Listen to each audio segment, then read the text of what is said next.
10 दिसंबर 1968 Japan Tokyo में Nippon trust bank के manager को अचानक कुछ धमकियां मिलने लगी। हद तो तब हो गई जब एक दिन उनके घर पे एक लेटर आया जिसमें करीब 300 मिलियन येन की मांग की गई और अगर उन्होंने ऐसा नहीं किया तो एक बॉम्ब ब्लास्ट से उन्हीं के घर पे उनको मार दिया जाएगा और साथ ही उनके दोस्तों पे भी हमला होगा। इस बात से परेशान होकर मैनेजर ने पुलिस कंप्लेंट फाइल की तो पुलिस ने भी उनके घर की सिक्योरिटी को थोड़ा बढ़ा दिया।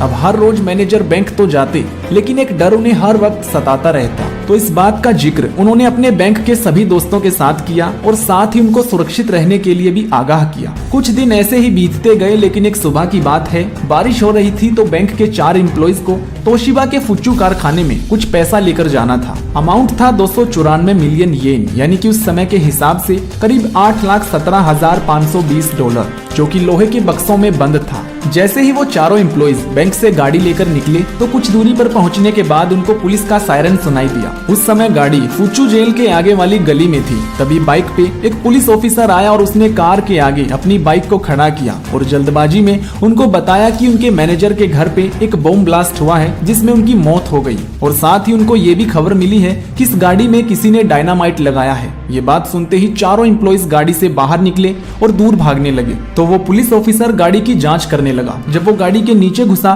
तो वहां से धुआं निकलने लगा। वो तुरंत बाहर आया और सभी को बताया कि शायद बॉम्ब फटने वाला है। तो चारों एम्प्लॉइज ने भी अपनी जान बचाने के लिए खुद को एक दीवार के पीछे छुपा लिया। सभी इंतजार कर रहे थे कि बस बम फटने ही वाला है, लेकिन ऐसा कुछ भी नहीं हुआ। जब वो चारों एम्प्लॉइज बाहर आए तो उन्होंने देखा कि ना तो वहाँ पे गाड़ी है और ना ही वो पुलिस ऑफिसर। एक पल के लिए उनको लगा कि शायद वो पुलिस ऑफिसर गाड़ी को कहीं सेफ जगह पे ले गया होगा। इसी बीच उनको बॉस का ख्याल आया। तभी उन्होंने अपने मैनेजर के घर पे फोन किया तो उनको पता चला कि वहाँ सब कुछ ठीक ठाक है और किसी तरह का कोई भी ब्लास्ट नहीं हुआ है। अब ये बात उन चारों बैंक एम्प्लॉइज को समझ आ गई थी कि वो लुट चुके हैं और उस पुलिस ऑफिसर की आज तक भी किसी को कोई खबर नहीं। इससे भी खास बात ये है कि चोरी की हुई रकम उतनी ही थी जितनी की उस लेटर में मांग की गई थी, यानी कि 300 मिलियन येन। और आधी सदी के बाद आज भी ये मामला अनसुलझा है क्योंकि उस पुलिस ऑफिसर की आज तक किसी को कोई भनक नहीं। बहुत से लोगों का मानना है कि जापान के इतिहास की ये सबसे बड़ी चोरी थी। वैसे दोस्तों, इस चोरी को लेकर आपका क्या मानना है कमेंट करके जरूर बताइएगा। वीडियो पसंद आए तो लाइक और चैनल को सब्सक्राइब कर लीजिए। बाय।